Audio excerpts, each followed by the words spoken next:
They say Christmas Eve is a night of miracles, a night when the impossible happens. But that night, we learned it's also a night when the impossible gets hungry. The first sign wasn't a sound or a sight, but a feeling, a cold, profound emptiness that seemed to come from the snow itself, a chill that had nothing to do with the freezing temperatures. It was the night we learned that Santa doesn't always come to give presents. Sometimes, he comes to take things, and he was coming for us. My name is Mike, and 2 years ago, my wife, Sarah, and I were driving home from my in-laws on Christmas Eve. The car was warm. The kids, Lily, who was 10, and Sam, who was 7, were fast asleep in the back, and a light, intermittent snow was falling, a perfect, ethereal blanket on the quiet back roads. The Christmas music was playing softly on the radio, a peaceful, nostalgic sound that filled the car with a sense of profound calm. We had decided to take a shortcut on a deserted back road to get home faster, a road that was a little icy, a little winding, but that would shave a good half hour off our drive. We were filled with the joy and exhaustion of the holiday. The car, a small, warm island in a sea of silent, snowy darkness. The first strange event was a sound that shattered our peaceful illusion. A loud, jarring thump and a violent shudder of the car. The car swerved, and I managed to bring it to a stop on the side of the road, the engine groaning in protest. The Christmas music had cut out, replaced by a low, static-filled hum, a flat tire, in the middle of nowhere. I got out of the car, my heart pounding, and saw the damage. The tire was shredded, a total loss. I tried to use my phone, but the cell service was dead. We were stranded. The kids, who had woken up from the commotion, started seeing things in the distance. "Daddy," Sam whispered, his voice a small, terrified sound in the stillness. "I see a light. It's red. It's Santa's nose." I looked, and in the distance, I saw it. A single red light, a small, vibrant orb of light, bobbing in the distance. I dismissed it as an animal, a distant farm, but a cold, profound emptiness had settled in my soul. My paranoia grew when the red light began to get closer, moving with an impossible speed. It was no longer just a light. It was a profound, malevolent presence. The snow, once a beautiful, ethereal blanket, now felt like a shroud. The Christmas music on the radio, which I had tried to turn back on, was now a low static-filled roar, a sound of profound, malicious joy. The air in the car had become heavy, oppressive. The fear became personal when we started hearing a sound from the distance. A sound that was a weapon, a malicious, horrifying lie. The sound of sleigh bells, a soft, ethereal jingle that was coming from the direction of the red light. The sound was beautiful, a perfect, nostalgic sound of Christmas. But it was also deeply unsettling, a symbol of joy turned into a weapon. The jingle was a lure, and we were the prey. The final escalation before the climax was when the red light was just a few hundred yards away, and we could make out a figure.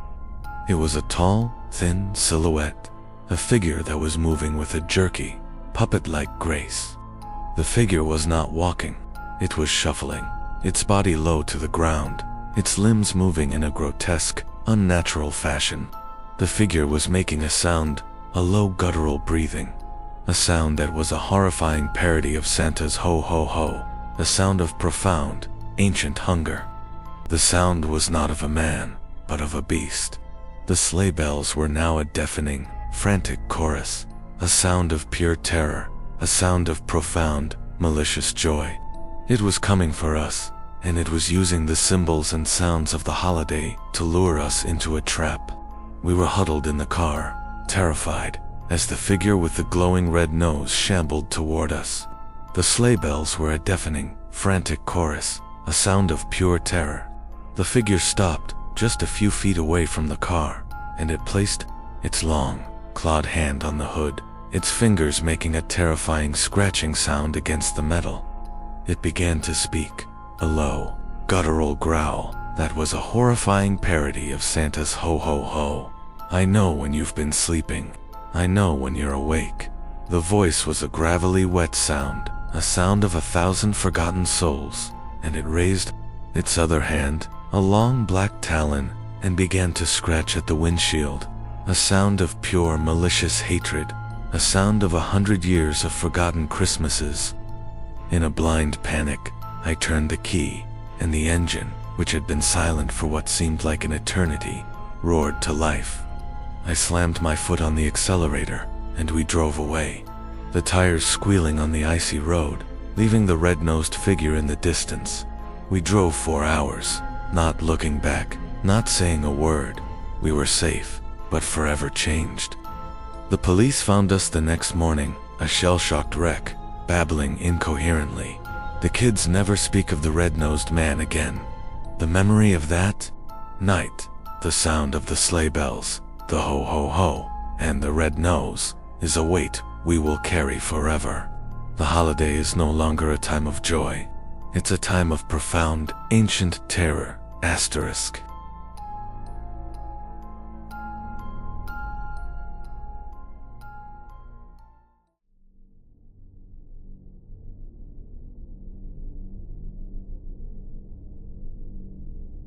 Thanksgiving is a time for family, for togetherness, for gratitude.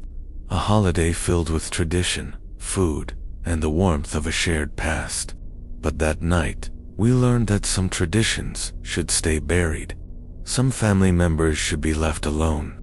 The sound of my grandmother's voice, once a comfort, a beacon of love and kindness, became a weapon, a malicious, hollow parody that was used to break us down, one terrified lie at a time. The truth was, she wasn't our grandmother anymore, and she was hungry.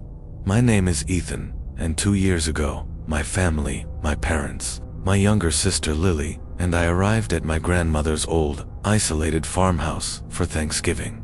It was a yearly tradition, a pilgrimage to a place of profound comfort and nostalgia. My grandmother, Rose, was an old woman with a kind, gentle spirit, a symbol of family tradition and unconditional love. The farmhouse was old, but cozy, filled with the smells of a holiday meal, a warm, safe haven from the chaos of modern life. The mood was one of joy and nostalgia, a brief respite from the outside world. But the moment we arrived, a profound, unsettling stillness had settled over the house. The first strange event was my grandmother's demeanor. She was acting strangely. She was withdrawn, silent. Her eyes, once filled with a profound warmth, now held a deep, empty sadness. She moved slowly, her body rigid, her eyes fixed on the empty space behind us. When my mother asked her how she was, she just whispered, "They are coming," her voice a low, raspy whisper. The family, worried but rational, dismissed it as old age, a part of her gentle decline, a natural part of a woman in her late 80s. But the feeling of a profound, cold emptiness had settled in my soul. The weirdness escalated. She started to move with a strange, jerky gait, her limbs moving in an unnatural, puppet-like fashion. She began to make a faint, rhythmic tapping sound on the dinner table with her long, spindly fingers, a sound that was too deliberate to be a natural sound. It was a message, a code, a rhythm of profound, ancient terror. Our paranoia grew with every passing minute. We were all sitting at the dinner table, the food growing cold, the silence heavy and oppressive, when the sound of the tapping became a song, a low, guttural humming that seemed to come from deep within her chest. The humming was not a sound of peace. It was a sound of profound, ancient hunger, a chorus of 1,000 forgotten souls. The humming was so soft, so subtle, that I often mistook it for the wind, or the sound of my own blood rushing in my ears. But I knew what it was. It was a song of consumption, a chant of profound, malicious joy, and it was coming from inside her. The fear became personal when the mimicry began. She stopped humming, and the silence that followed was more terrifying than the noise. She looked at me, her eyes, once a symbol of profound warmth, now black and empty. "Ethan, remember that night, in the woods?" she whispered, her voice a perfect, chilling imitation of my mother's. The whispers were coming from her, but they were not her words. They were the words of a malicious ancient entity that was inside her. She started to whisper things only a family member would know. A dark secret, a forgotten memory, a lie that was designed to break us down. "Lily," she whispered, her voice a terrifying, hollow parody of my father's. "Don't go to sleep. He's coming for you." The entity was not just inside her. It was in our minds, a malicious parasite feasting on our past, on our memories, on our very identities. The final escalation before the climax was when the entity's true nature was revealed. She stood up from the table, her body rigid, her eyes black and empty, and began to speak in a chorus of voices, a symphony of all their family members, living and dead.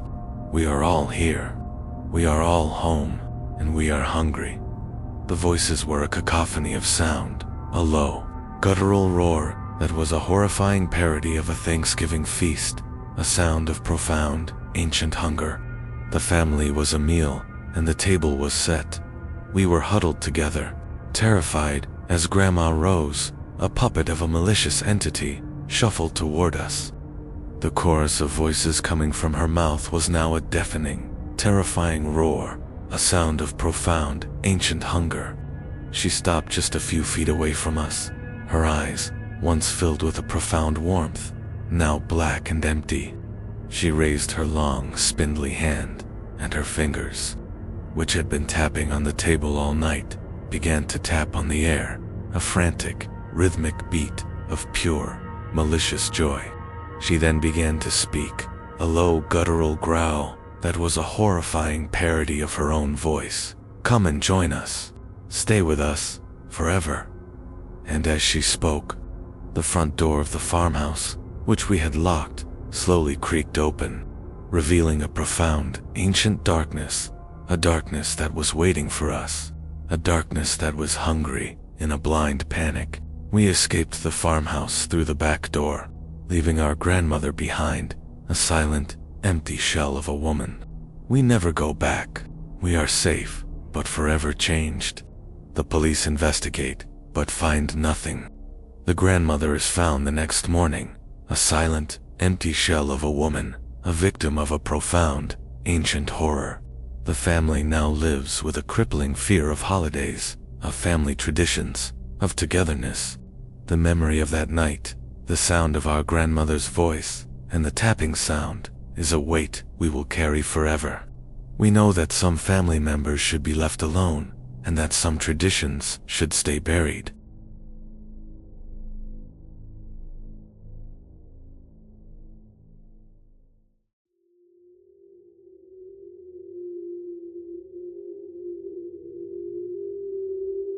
You get used to the screams, the fake blood, the jump scares, the props. It's all a show. It's all a game, and you know the rules. But on Halloween, the game changes. The screams become real, the blood becomes real, and the monsters in the shadows stop being actors. The first sign wasn't a sound or a sight, but a single, chilling feeling of dread. It was a feeling of being a character in a play that I had never signed up for, a play that had been running for 100 years. And on Halloween, it was my turn to be on stage. My name is Clara, and I was a college student working a graveyard shift at a secluded Halloween haunted house attraction. The house was an old, abandoned factory on the outskirts of town, a perfect setting for a haunted house. I was an experienced actor, a confident young woman who knew the ins and outs of the attraction. My job was to reset the props, clean up the fake blood, and lock up the house after the last group of visitors leaves. The mood was one of quiet, post-holiday exhaustion. The smell of fake fog and rubber masks hung heavy in the air, a familiar scent that was now a comfort. The night was cold and dark, but the house, with its endless hallways and secret rooms, was a familiar, safe place. The show was over, and I was just cleaning up, or so I thought. The first strange event was a sound that had no place in the house.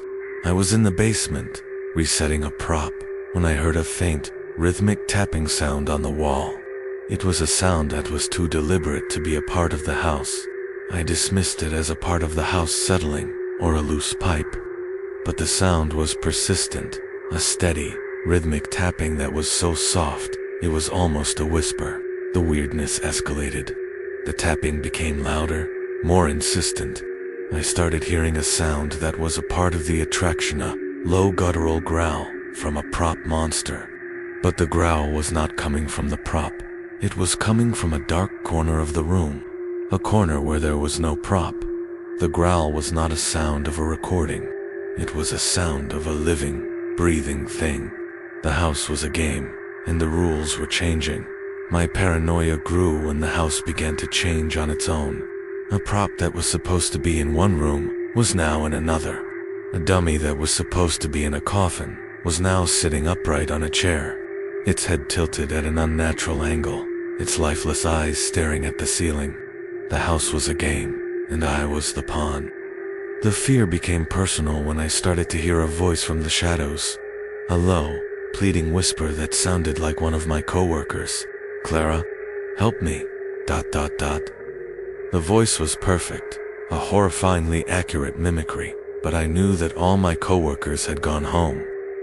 The whispers were coming from all around me, a chorus of malicious lies designed to break me down. The entity was not just a mimic, it was a predator, and it was hunting me. The final escalation before the climax was when the entity's true nature was revealed.